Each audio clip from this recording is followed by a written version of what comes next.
Hello everyone, today I am going to teach you sum number 13 of a reconciliation account. Sum is like that.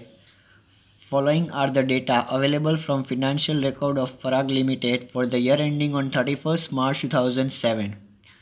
Direct material આપેલું છે, direct labor આપ્યું છે, factory overhead, admin expense, selling expense, bad debt, legal charges, preliminary expense return of dividend income, interest received on deposit અને cells આપ્યું છે. સેલ્સમાં તમને 10,000 unit cell કર્યા છે ટોટલ આપણે.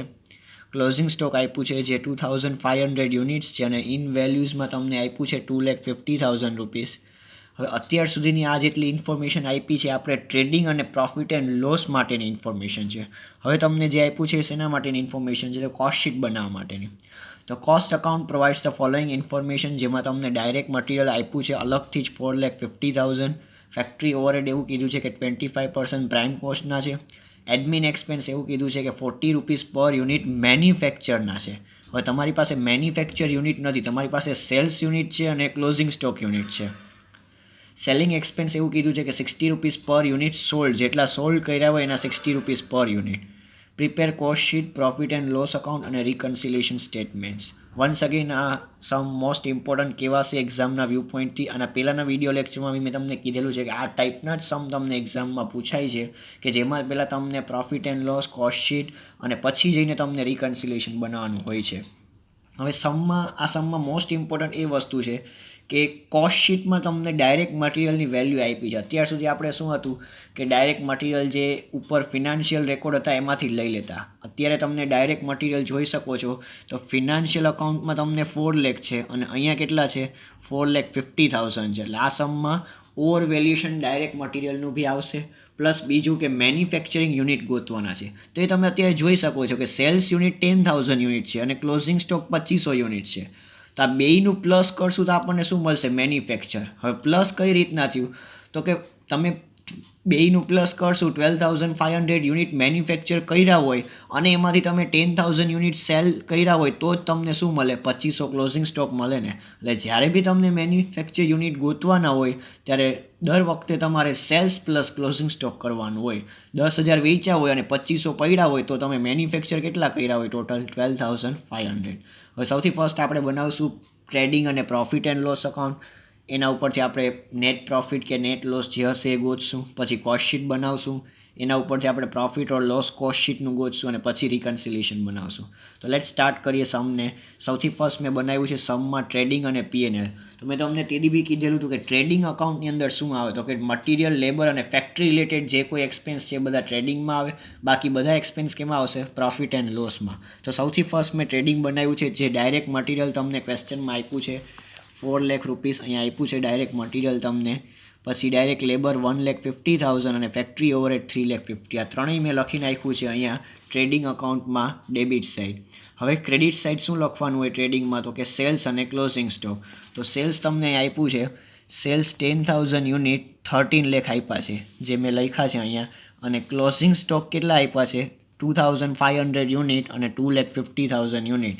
તો મેં ક્લોઝિંગ સ્ટોક બી લખી નાખ્યું છે 2,50,000 યુનિટ. હવે આ બંધ કરશો એટલે આપણને ગ્રોસ પ્રોફિટ મળ્યું છે 650. જે 650 હું ક્યાં ટ્રાન્સફર કરીશ, અહીંયા પ્રોફિટ એન્ડ લોસમાં ક્રેડિટ સાઇડ. હવે જે કોઈ ઇન્કમ છે એ આપણે અહીંયા લખશું અને જે કોઈ એક્સપેન્સ છે અહીંયા લખશું. તો લેટ્સ ચેક કરીએ હવે શું બાકી રહ્યું છે.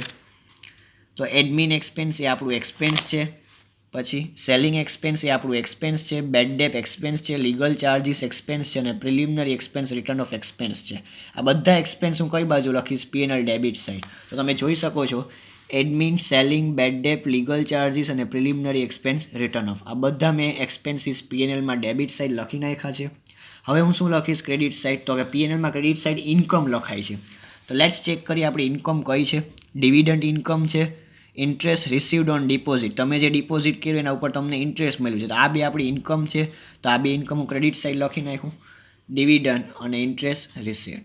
હવે આપણે અકાઉન્ટ બંધ કરશું એટલે આપણને શું મળ્યું છે, આ સમમાં નેટ લોસ મળ્યું છે, જે કેટલું આવ્યું છે 3,70,000. આ હતું તમારું ટ્રેડિંગ અને P&L.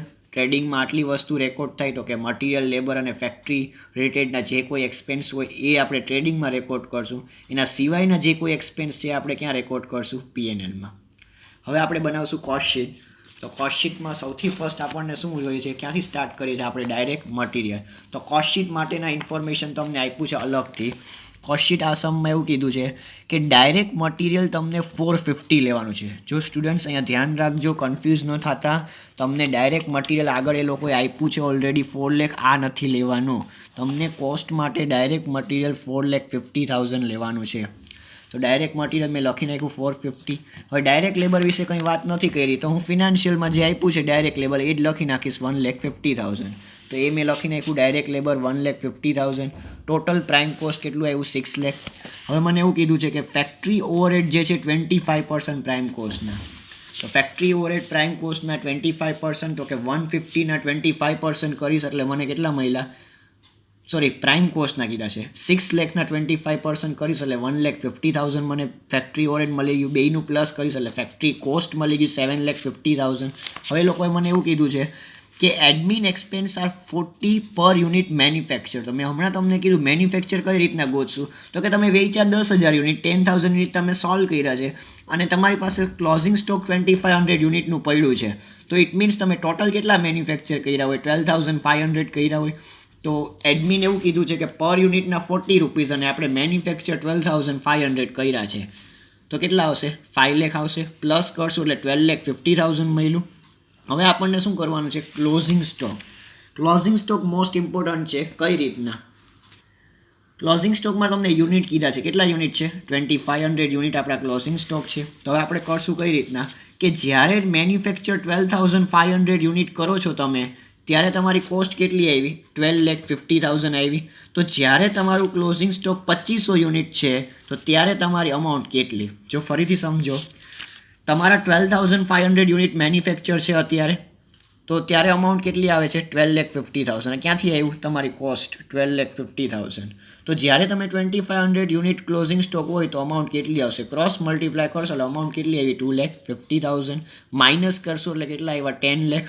હવે સેલિંગ માટે એ લોકો ક્વેશ્ચનમાં એવું કીધું છે કે સેલિંગ એક્સપેન્સ આર 60 પર યુનિટ સોલ્ડ. સોલ્ડ તમે કેટલા કર્યા છે, 10,000 યુનિટ. તો 10,000 યુનિટ ઇન્ટુ 60 કર્યા એટલે આપણને 6 લાખ મળ્યા. ટોટલ કોસ્ટ 16 લાખ મળી અને આ સમમાં તમને સેલ્સ આપ્યું છે 13 લાખ. આપણી કોસ્ટ આવી 16 લાખ, સેલ્સ છે 13 લાખ એટલે આવ્યું છે લોસ.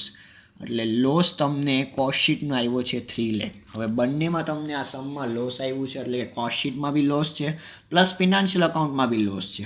હવે આપણે શું કરશું, એક મેં શોર્ટકટ બતાવેલું છે ઓવરહેડ માટે, એનું ટેબલ બનાવશું.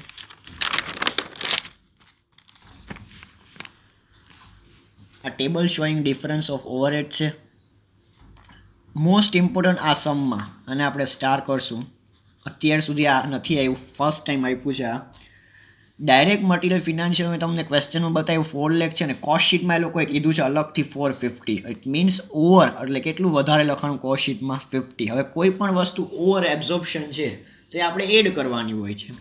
ફેક્ટરી ઓવરહેડ એકચ્યુઅલમાં તમારું 350 છે, તમે લખ્યું છે કેટલું 150. તો 2 લાખ તમારું શું છે, અંડર એબ્ઝોર્પ્શન છે. એડમિન 430 છે, એકચ્યુઅલ તમે લખ્યા 5 લાખ, ઇટ મીન્સ ઓવર છે.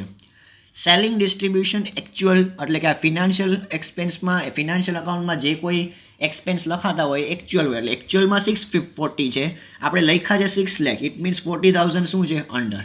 હવે તમે એવું વિચારતા હશો કેમ આમાં ક્લોઝિંગ સ્ટોક નથી, તો તમે જોઈ શકો છો ક્લોઝિંગ સ્ટોક બંનેમાં, ફિનાન્શિયલમાં બી અને કોસ્ટશીટમાં બંનેમાં ક્લોઝિંગ સ્ટોકની વેલ્યુ સેમ છે. જો અહીંયા તમે જોઈ શકો છો 250 છે ટ્રેડિંગ P&Lમાં, પ્લસ તમે કોસ્ટશીટમાં બી જોઈ શકો છો ક્લોઝિંગ સ્ટોક કેટલું છે 250.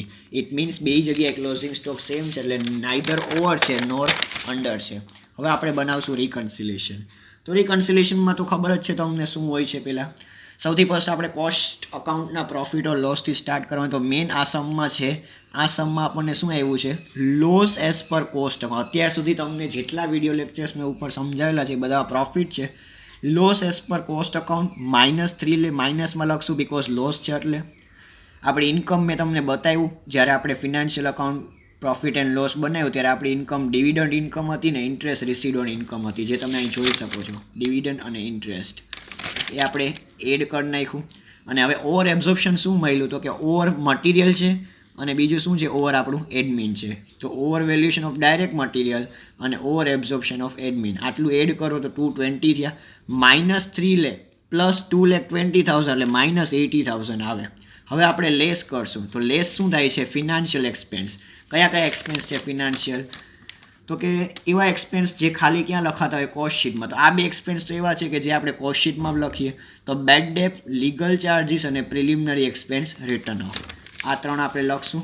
Bed debt, legal charges, preliminary expense written off. અને બીજું આપણે શું લખશું? Under absorption of factory overhead ને સેલિંગ ઓવરહેડ જે થાય છે એ 2,00,000 અને 40,000.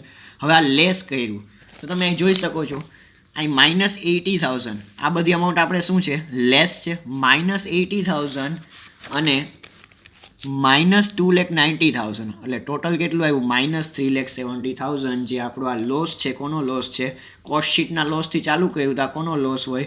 પ્રોફિટ એન્ડ લોસ અકાઉન્ટનો, જે તમે ટેલી કરી શકો છો. પ્રોફિટ એન્ડ લોસમાં આપણો લોસ આવ્યો 3,70,000. આવી રીતના કંઈક સમ હતો તમારો જે મોસ્ટ આઈએમપી હતો. બંનેમાં તમને લોસ આવ્યું હતું, પ્રોફિટ એન્ડ લોસ અકાઉન્ટમાં બી પ્લસ કોસ્ટ શીટમાંથી બી. અને લોસથી જ આપણે સ્ટાર્ટ કર્યું. જ્યારે લોસથી સ્ટાર્ટ કરીએ ત્યારે અમાઉન્ટ આપણે નેગેટિવમાં લખવાની હોય છે. Thank you so much.